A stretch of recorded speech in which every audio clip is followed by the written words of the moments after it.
Some people fail because they aren't good enough. But some people fail because the world just isn't ready to see them yet.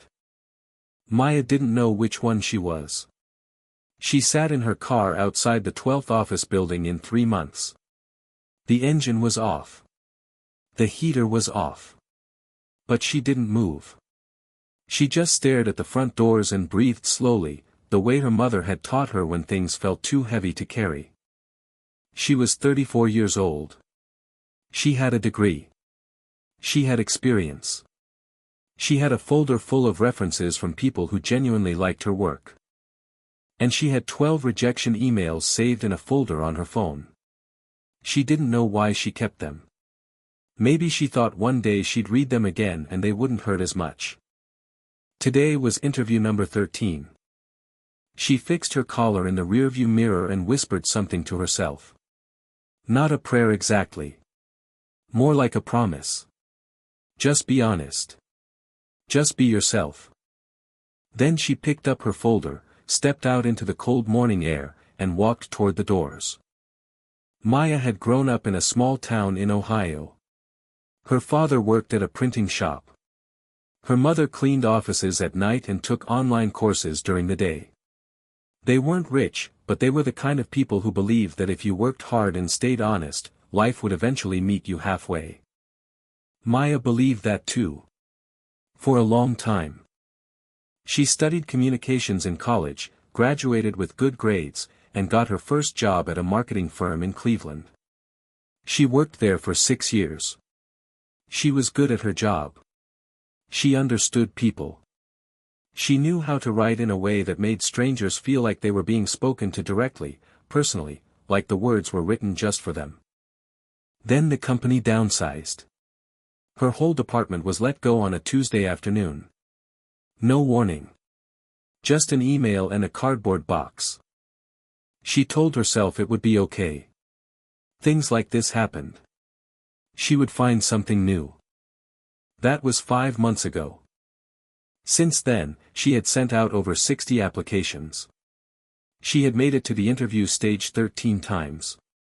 And every single time, she had walked in prepared, dressed well, spoken clearly, and still walked out empty-handed. She didn't understand why. And not understanding made it worse. The rejection emails all sounded the same. We appreciated your time. We've decided to move forward with another candidate. We wish you well in your search. They were polite. Clean. Completely empty. Maya's sister, Dana, kept telling her to stay positive. You just haven't found the right fit yet, Dana would say over the phone while her kids laughed in the background. Maya would smile and say, "You're right."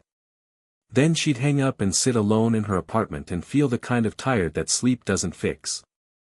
Her savings were getting thin. She had started cutting back on small things, the coffee she used to buy every morning, the streaming service she barely used anyway, the fresh flowers she used to keep on her kitchen table because they made the apartment feel alive. The table was empty now. She still sent applications every day. She still went to every interview. But something had quietly changed inside her. She was starting to believe, in that small, dangerous corner of her mind, that maybe the problem wasn't the market or the timing or bad luck. Maybe the problem was her. That thought scared her more than any rejection letter ever had. Interview 13 was at a mid-sized communications firm called Harlow & Reed. They were hiring a content director. It was exactly the kind of role Maya had been doing for years. She sat in the waiting room and watched other candidates come and go. One woman looked about 26, in a sharp blazer, laughing easily with the receptionist. A man in his late 20s answered his phone with the relaxed confidence of someone who already had 3 other offers waiting. Maya straightened her back and told herself to stop watching.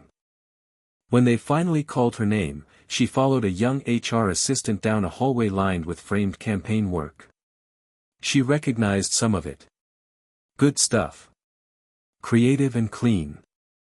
The interview was with 2 people, a woman named Claire from HR, and a man named Thomas, the head of the content department. They were professional. Polite. They asked all the usual questions. Maya answered them well. She knew she did. She had answered these same questions so many times that the words came out smooth and practiced, but still honest. 40 minutes later, she shook their hands and walked back out to the street. She sat in her car again. Same parking lot.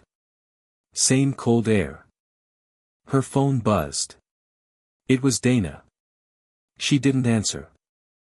The rejection email came 4 days later. Same words. Same tone. We've decided to move forward with another candidate. Maya read it twice. Then she set her phone face down on the kitchen counter and stood very still for a long moment. She wasn't angry. She was past anger. She was somewhere quieter and emptier than anger. She made herself a cup of tea and sat down at her kitchen table, the one with no flowers, and opened her laptop. She wasn't sure what she was going to do. She just needed to do something. She opened a blank document. And she started to write. Not a cover letter. Not a resume update. Just words. Her real words, the kind she never let herself put in an application because they felt too personal, too raw, too honest for a professional setting. She wrote about her father, who always told her that the most important thing a person could offer the world was something real. She wrote about why she loved this kind of work, not because of the title or the salary, but because she genuinely believed that the right words, placed in the right order, could make a person feel less alone. She wrote about the last 5 months. About the rejections. About what it felt like to keep trying when the silence kept answering back. She wrote for 2 hours. Then she read it back. It was the most honest thing she had ever written. She almost deleted it. She told herself it was too much. Too emotional. No hiring manager wanted to read something like that. They wanted metrics and achievements and confident buzzwords. But she didn't delete it. She saved it in a folder and closed her laptop and went to bed. The next morning, she saw a new job listing. A small but well-respected content agency called Birchwood Creative. They were looking for a senior writer. The listing was simple and direct, with one line at the bottom that caught her eye. We're not just looking for skills. We're looking for someone with something real to say. Maya read that line 3 times. Then she opened her laptop and found the letter she had written the night before. She read it again. She made a few small changes, not to soften it, but to make it clearer. Then, before she could talk herself out of it, she attached it to her application along with her resume. She closed the laptop quickly, like she was afraid she'd reach in and take it back. Then she made herself tea, called Dana, and talked about nothing important for 40 minutes. It helped. She didn't expect to hear back. So when the email came 2 days later, not a rejection, but an invitation to come in, she read it standing in her hallway with her coat still on. It was from a man named Robert, the founder of Birchwood Creative. The email was short and completely unlike any she had received before. Dear Maya, I read your letter. Not just your resume, your letter. I'd like to meet you. Are you available Thursday at 10? That was it. No formal HR language. No template. Maya sat down on the hallway floor, coat still on, and read it again. She replied within the minute. She said yes. That Thursday morning, she didn't feel the same nervous dread she had carried into every other interview. She felt something different. Something closer to calm. Because for the first time, she hadn't walked in pretending to be a polished, perfect version of herself. She had sent them the real version first. Whatever happened next, at least it would be honest. The Birchwood office was small and warm, with plants on the windowsills and books stacked on shelves beside industry awards. Robert was in his late 50s, with gray at his temples and the kind of steady eyes that made you feel like he was actually listening. He stood when she walked in and shook her hand firmly.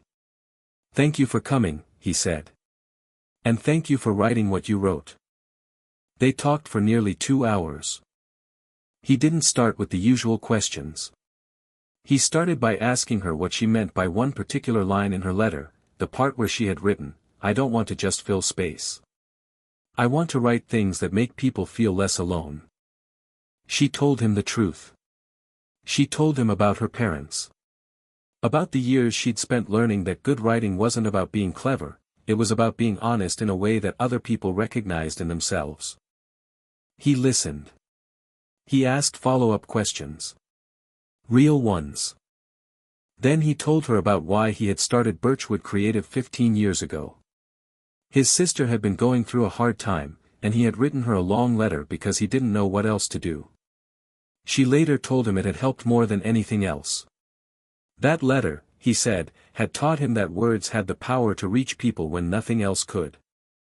"I've interviewed a lot of people," Robert said, leaning back slightly. "Most of them tell me what they think I want to hear.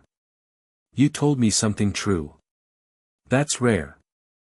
Maya looked at him steadily. "I'd run out of other options," she said honestly. He smiled at that. It wasn't a polished smile. It was a real one. "I think," he said slowly, "that sometimes that's exactly when people find their voice." He offered her the position before she left the building. Not because she was perfect on paper. Not because her resume was stronger than everyone else's. But because, he told her directly, he had built his company on the belief that authentic voices were the rarest and most valuable thing in their industry, and hers was exactly that. Maya stood on the pavement outside Birchwood Creative and felt the cold air on her face. She didn't cry. She just stood there for a moment, feeling the weight of the last 5 months slowly lift from her shoulders, not all at once, but enough. Enough to breathe fully again. She called Dana. "I got it," she said. Dana screamed so loudly that Maya had to hold the phone away from her ear. She laughed. It was a real laugh, the kind that starts somewhere deep and surprises you on the way out. That evening, Maya stopped at a small flower shop near her apartment. She picked out a bunch of yellow flowers, simple ones, nothing expensive. She brought them home and put them in a glass of water and set them in the middle of her kitchen table. She stood back and looked at them for a moment. The table didn't look empty anymore. She started at Birchwood Creative the following Monday. It wasn't a perfect job. Some days were hard. Some projects were frustrating. Some weeks felt long. But Maya showed up every day and wrote things she was proud of, words that were honest, direct, and built to make people feel something real. 6 months later, Robert asked her to lead a workshop for a group of young writers the company had brought in. He wanted her to talk about voice, about finding what made a writer distinct. She stood in front of a room of 12 people, most of them in their mid-20s, most of them anxious and uncertain in the way that young professionals often are. She told them her story. The 60 applications. The 13 interviews. The letter she had almost deleted. At some point, she told them, "You'll have to choose between sounding like what you think people want to hear, or sounding like yourself. One of those roads is easier in the beginning. But only one of them leads somewhere worth going." A young woman in the front row raised her hand. "How do you know when you're ready to be that honest?" she asked. Maya thought about her empty kitchen table. About the cold parking lots. About a blank document open late at night when she had nothing left to lose. "Usually," she said quietly, "when everything else has stopped working." The room was silent for a moment. Then someone nodded. Then someone else. The kind of nod that means, "I understand. I've been there too."